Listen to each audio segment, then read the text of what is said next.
How to create a smooth finish.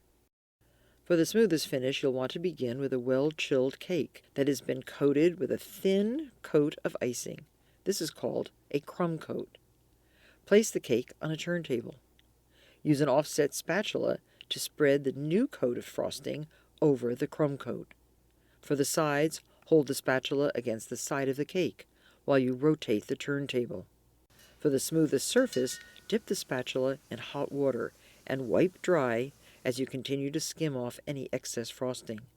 A smooth surface like this looks sleek on its own, but it's also where you need to begin when piping designs onto your cake.